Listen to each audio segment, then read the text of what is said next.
नमस्कार विद्यार्थियों, आज के इस वीडियो में हम छायावादी कवि सुमित्रा नंदन पंत द्वारा रचित कविता नौका विहार को पढ़ने जा रहे हैं। नौका विहार आपके छायावादी काव्य संग्रह गुंजन में संकलित एक श्रेष्ठ रचना है। इस गीत में हमें छायावादी शैली का प्रकृति वर्णन देखने को मिलता है। कवि ने श्रव्य बिंबों के माध्यम से गंगा के स्निग्ध कोमल वातावरण को सफलतापूर्वक अंकित किया है। गीत के अंत में जीवन की दार्शनिक व्याख्या भी की गई है, जो अध्यात्मवाद की एक सच्ची अनुभूति के रूप में प्रस्तुत है। जीवन की शाश्वतता, प्रवाह नित्यता प्रमाणित की गई है। तो इस प्रकार प्रकृति से अनुप्राणित आध्यात्मिकता का, दार्शनिक वृत्ति का बहुत ही सुंदर चित्र हम नौका विहार शीर्षक गीत में देखते हैं। तो चलते हैं विद्यार्थियों इस नौका विहार गीत की व्याख्या की तरफ। शांत स्निग्ध ज्योत्सना उज्ज्वल, अपलक अनंत नीरव भूतल, सैकत शैया पर दुग्ध धवल, तनवंगी गंगा कृष्ण विरल, लेटी है श्रांत क्लांत निश्चल, तापस बाला गंगा निर्मल, शशिमुख से दीपित मृदु करतल, लहरें उर पर कोमल कुंतल, गोरे अंगों पर सिहर सिहर, लहराता तार तरल सुंदर, चंचल अंचल सा नीलांबर, साड़ी की सिकुड़न जिस पर शशि की रेशमी विभा से भर, सिमटी है वर्तुल मृदुल लहर। तो प्रस्तुत अवतरण के संदर्भ की अगर हम बात करें तो संपूर्ण नौका विहार कविता में संदर्भ हमारा समान ही रहेगा, जहां हम कवि और उस कविता के बारे में बताते हैं।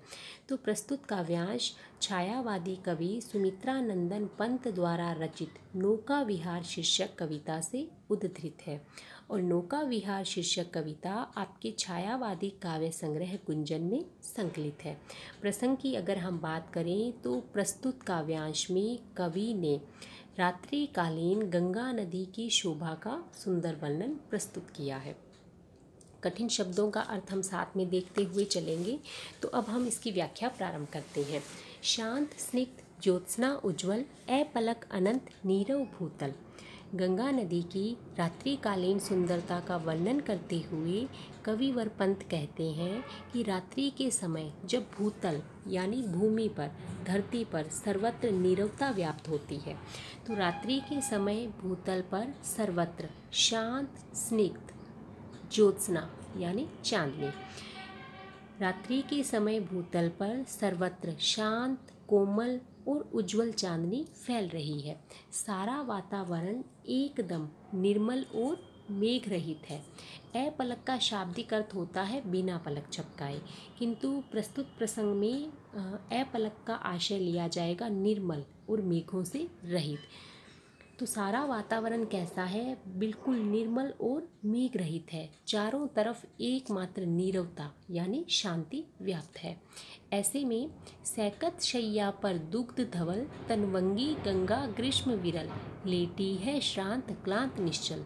तो ऐसे वातावरण में जो गंगा नदी प्रवाहित हो रही है उसका वर्णन प्रस्तुत करते हुए कवि रूपक और मानवीकरण अलंकार का सुंदर प्रयोग करते हुए कहते हैं, दूध के समान सफ़ेद रेत राशि, सैकत यानी रेत, दूध के समान सफ़ेद रेत राशि की शैया पर ग्रीष्म ऋतु के कारण विरल यानी कम जल वाली, लेटी है श्रांत क्लांत निश्चल, श्रांत यानी थकी हुई और क्लांत यानी व्यथित। तो क्या वर्णन कर रहे हैं कवि रात्रिकालीन गंगा नदी का कि दूध के समान सफ़ेद रेत राशि रूपी शैया पर ग्रीष्म ऋतु के कारण कम जल होने के कारण तनवंगी कृष्ण अंगों वाली नायिका गंगा नदी अतीव थकी हुई, व्यथित और निश्चल लेटी हुई है। तापस बाला गंगा निर्मल, शशिमुख से दीपित मृदु करतल, लहरें उर पर कोमल कुंतल। कुंतल से आशय है बाल। तो जो गंगा नदी की लहरें उठ रही है उन्हें कवि ने यहाँ बालों के रूप में चित्रित किया है। कवि कहते हैं कि गंगा पवित्र तापस कन्या जैसी है, उसके चंद्रमा रूपी मुख से कोमल लहर रूपी हथेलियाँ आलोकित हो रही है। लहरें उर पर कोमल कुंतल, उसके वक्षस्थल पर जो लहरें उठ रही है वह कोमल बालों के समान फैल रही है।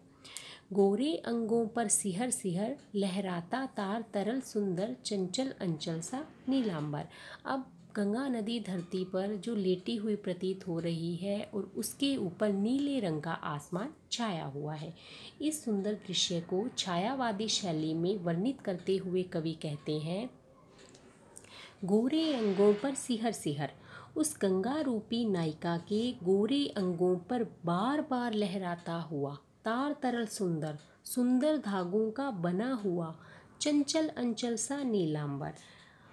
सुंदर धागों का बना हुआ चंचल अंचल जैसा नीला आकाश फैला हुआ है। साड़ी की सिकुड़न जिस पर शशि की रेशमी विभा से भर सिमटी है वर्तुल मृदुल लहर।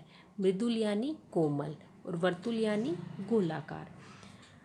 उसमें गोलाकार कोमल लहरें इस प्रकार प्रतीत हो रही है मानो उसने नीली साड़ी पहन रखी है और उस साड़ी की सिकुड़न यानी सलवटों पर चंद्रमा की सुकोमल पीताभ पीले रंग की कांति फैल रही है और वह उस साड़ी में सिमटी हुई सी प्रतीत होती है। तो प्रस्तुत काव्यांश में कवि ने छायावादी काव्य शैली में गंगा के रात्रिकालीन प्राकृतिक परिवेश का बहुत ही सुंदर चित्र प्रस्तुत किया है। प्रकृति पर मानवीय क्रियाओं का आरोप किया गया है, हम देख ही रहे हैं। तो इस प्रकार यहाँ कवि ने रूपक अलंकार, उपमा अलंकार और मानवीकरण अलंकार का बहुत ही सुंदर प्रयोग किया है। लाक्षणिकता भी द्रष्टव्य है, भाषा तत्सम प्रधान और भावानुकूल है। चांदनी रात का प्रथम प्रहर, हम चले नाव लेकर सत्वर। सिकता की सस्मित सीपी पर मोती की ज्योत्सना रही विचर।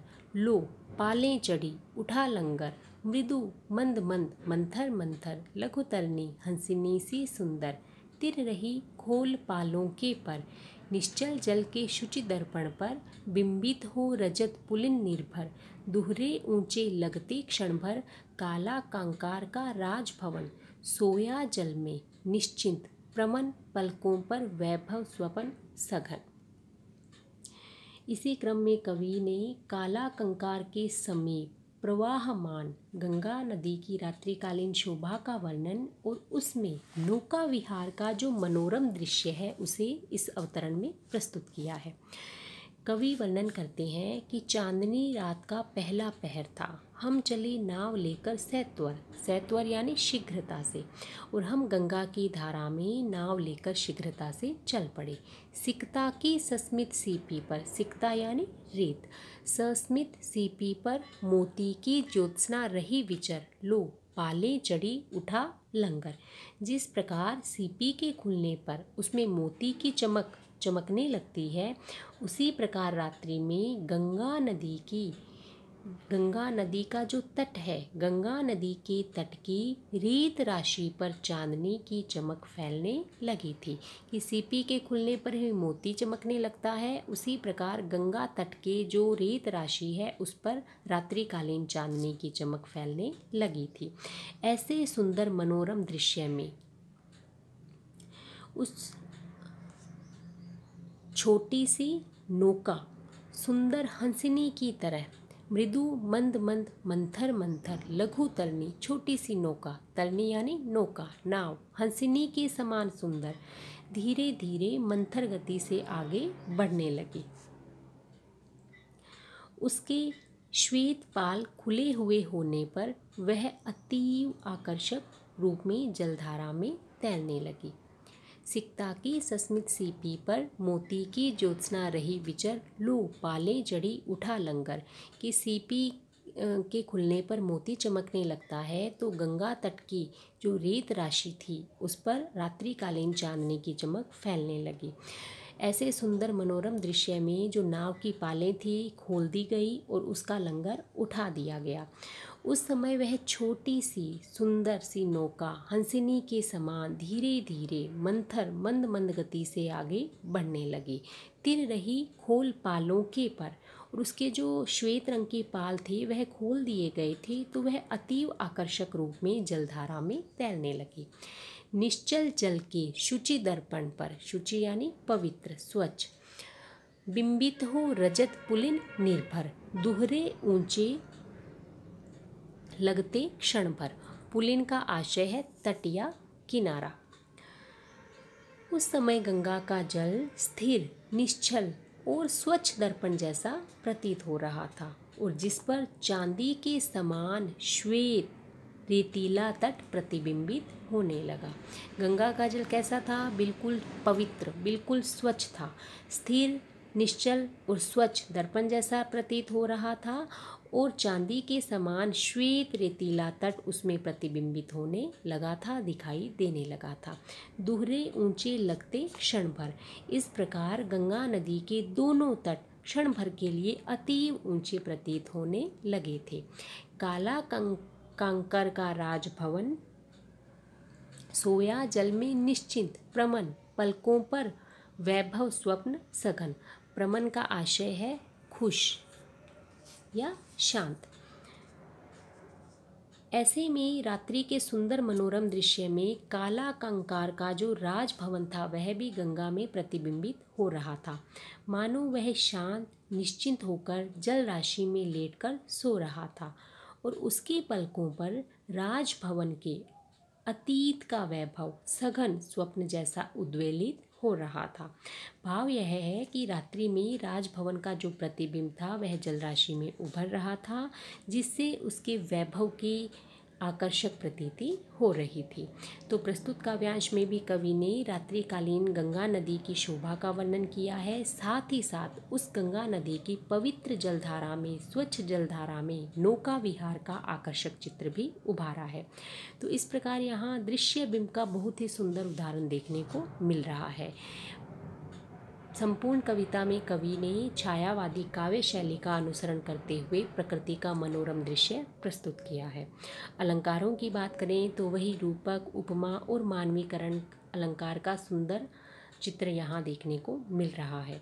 भाषा तत्संप्रदान है और छंद की जो पद योजना है वह प्रशंसनीय है।